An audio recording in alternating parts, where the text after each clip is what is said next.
Hello, today in my Behind the Books playlist, I'm going to talk about my seventh book here, seventh book in the playlist. This is actually my second novel, and it's called The Erotic Tales of Bucephalus. I'm going to preface that by saying I've been putting this video off for a long time because I'm not exactly sure how to talk about this book because of its subject matter, but I'm going to try today. Hopefully I don't get banned or striked against my account or something. We'll see. But anyway, if you like what you see here, you can like and subscribe, hit the bell, all that stuff. Let's start. I'm going to begin with reading the synopsis. So here we go. A beast experiences sexuality through the body of a man inside a spectral hotel lost in time. Alexander the Great's mighty steed, Bucephalus, dies in battle near the river Hydaspes within the Persian Empire. Banners gambol on the horizon, and witches drink the blood of the dead, ritually smearing gore upon their naked bodies as the warhorse's vision fades into death. In an eerie hotel room, Bucephalus awakens in a human body with an insatiable sex drive. From the shadows, a phantasm appears with wings sprouting from a nebulous head and a shimmering body of starless fire. Morpheus, the deliverer of dreams, sends Bucephalus on an erotic journey through a time-shifting netherworld, with each dream offering sexual transgressions both sensual yet depraved. So this is my book here, and I will start by saying this was originally published in 2015, but the ideas go back, I would say, almost to 2010, maybe even a little bit before that. A lot of the inspirations came before that. But it really all starts with my first novel, The Invisible Histories of the Spiral Mountain. There's a video there if you're interested in hearing more about that one. But in the writing of that novel, I didn't intend for that novel to have kind of erotic elements when I first started writing it. But in the natural progression of writing the work, it kind of happened. Part of that book is autobiographical, part of it is mystical allegory, and the further I got into the writing of that book, the more erotic stuff kind of started happening in the book. But in tandem at the same time, during that time, I read The Story of the Eye by Georges Bataille, and that book kind of like changed everything for me. And so as I was reading that book, I was kind of writing my other thing, and I just started to realize that that was a part of my voice. And I finished that book, and then I moved to Korea. And then as I started thinking about my next project, I realized that I kind of wanted to write an erotic novel, a fully, like 100% erotic novel. I grew up with a lot of interesting books that I read when I probably shouldn't have read them. And they really influenced this, and not just this book, but I'd say all my work to some degree. A few off the top of my head, one would be The Romance of Lust and The Lustful Turk. Both of those are Victorian erotica, and they really, there's just a wackiness to the erotica from that time, which I find very entertaining. And then another one that really had a large impact on this book would be Delta Venus by Anais Nin. I read that in my early 20s. My girlfriend at the time had bought it, and she read it, and then she gave it to me to read, and I was like, wow, this is really good. In fact, it got me into Henry Miller and stuff, so like that book was quite important. But what I really appreciated about that book is this kind of like elevation of the erotica, because typically it's not all that good, in my opinion. Either it's too stereotypical,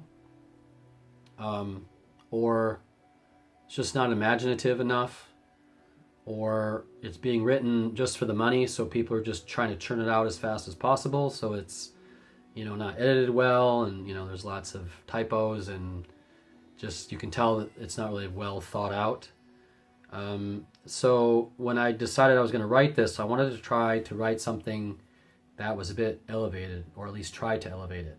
So I started thinking, well, what could I write? You can go back to like the Marquis de Sade or something like that and kind of go in that direction. And part of me thought that might be interesting, but then, one of the things I discovered in my first novel was this kind of idea of the dream world.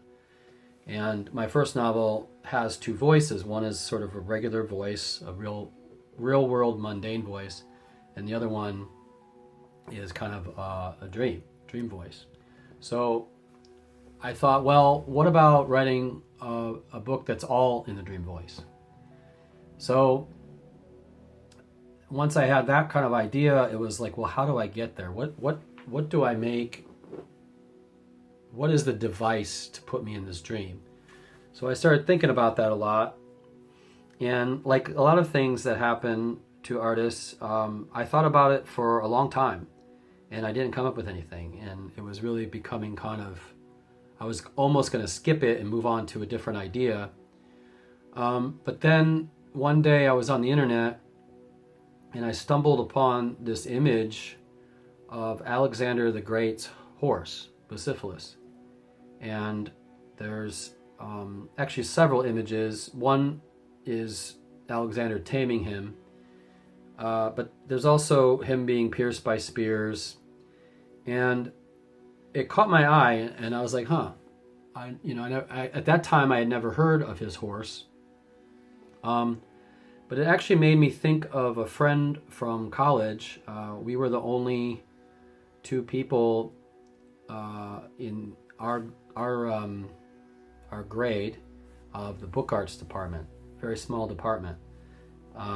There were others that were lower grade, but we were sort of the black sheep, I guess, of the book department, because many of them were there for the more decorative aspects of building books, but I was there for not just building the book, like the structural knowledge, but also to learn about typography and just the ins and outs of books in general. So I was there for, I think, a bit of a different reason. But she was also there for similar reasons, and she was quite into erotica and stuff too. And so we used to talk a lot about stuff like that. Both of our art kind of had that quality to it, so we definitely bonded it in that way. But she used to actually ride horses a lot, and she would always say how sort of a very powerful animal, sort of a sexual animal, and that kind of stuck with me. And when I saw this, it was like I knew immediately, this is it. Alexander's horse is it. So I started doing a little bit of research on Bucephalus, and I came across this very interesting story where in the taming of the horse, Alexander soothes it, but the way that he does it is he turns it away from his shadow. So the horse's own shadow is frightening the horse. And that just, as soon as I read that, my mind basically exploded, because then I knew exactly what this book was. It was kind of a revelation moment. So I decided that what I was going to do is I was going to write a book and use the horse symbolism, but have it be sort of an allegory about man and the sexuality, obviously from a man's point of view, because I am, but the shadow, our psychological shadow of our sexual nature, and how we need to kind of come to terms with that. So I realized that by using that symbol, I could kind of find a way in. So I did more research. I found out about the final battle and all this stuff, and because his horse died in battle, they say. There's conflicting reports, but many people say that the horse died in battle. And I just kind of like that image too. So this isn't really a spoiler, it says in the back of the book, but during the battle, the horse dies, but then the spirit or the psyche of the horse gets reincarnated, let's say, into a human form. And the human is in this strange place, which is basically a hotel. I modeled it after the Leland Hotel in Detroit because I was always kind of fascinated with that place. But it's not the real Leland Hotel, it's a dream version of the Leland Hotel. So it doesn't really function like the real Leland Hotel. It's kind of my dream version of it. So there's lots of dream logic, so if you ever go to the Leland Hotel, it's probably going to look nothing like the hotel in my book. But I have been in the Leland Hotel in the bottom, and I've also been up to one of the rooms before. And I kind of took that idea, but then aged it up, let's say. It made it kind of a ruined version of the Leland Hotel. So yeah, once I did that, it was very easy to kind of think of what the backbone of this book was. And I basically made it into this kind of history of erotica, or of erotic possibilities, let's say. So I knew once I was in the hotel that I could have all these different rooms, and each room could kind of be a different sexual situation, let's say. And as the character, the protagonist, kind of learns more about what it means to be human, he goes deeper into these rooms in the hotel, and they become kind of stranger and stranger the more that he goes into them. And it kind of just covers the whole gamut of erotic experience. Now, I should say that what I wrote in here is not necessarily what I'm into, but a little bit, yes. But there are many things where I almost did kind of a bucket list of what are the biggest sort of tropes, let's say.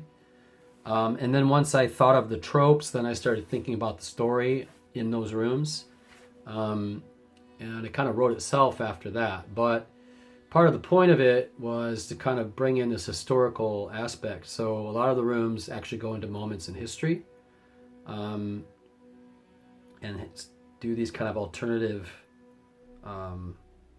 tellings of certain points in history.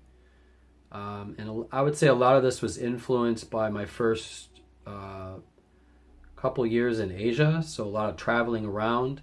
So there are a few rooms that are in Asia, and they definitely inspired those sections of the book. But what was really fun about writing this is the fact that there was no kind of real world logic, so I could do anything, and that really freed me up. And so, it took me about, I would say, 2 years or so to write this. I was working full time at the time, so I didn't have a lot of extra writing time. And then I would say it took close to a year to design everything. The cover and the interior, and I made a bunch of illustrations, which I can't show here, or I'll get banned. But the print version has illustrations as well. The digital one does not, because Amazon actually tried to ban me for that, for whatever reason. I guess the digital ones can't have that or something. I don't know. So I had to remove those from the digital version. So if you want to see those things, I'd recommend looking at the print version if you can get your hands on it. But part of the fun of making it was making the illustrations, because those also kind of inform the story. I kind of did that at the same time. It just became a synergy between the two things, I guess. think there's one that I can probably show you. Yeah, I can show you this one, I think. This is kind of the PG version. There's at least one that's PG, but most of them are not PG, so I can't show you. One more thing I want to say is I'm a little surprised by the sales of this book, because some of my other books are more personal. This does have personal elements in it, especially the backbone of the story. Many of my other books are more personal, and it's interesting that this one has sold way more than my other books, like a lot more. And in fact, I would say most of my erotica outsells my normal books by far. Which is a little bit of a disappointment, because, I mean, I like writing the erotica, but I feel like I put more in the other books, and maybe there's more spiritual, I don't want to say knowledge, but like spiritual, there's a spiritual struggle in the other books that I think could be useful to some people, whereas this, not as much. But anyway, people seem to like it. Those that have read it were entertained by it, so I don't know. Anyway, I think that's all I got for this one. You can like and subscribe if you want, and if you have any questions about it, you can leave those in the comments, or if there's anything you want to say, although be judicious on that because of the censors, let's say. Anyway, take care. Have a good day. Bye-bye.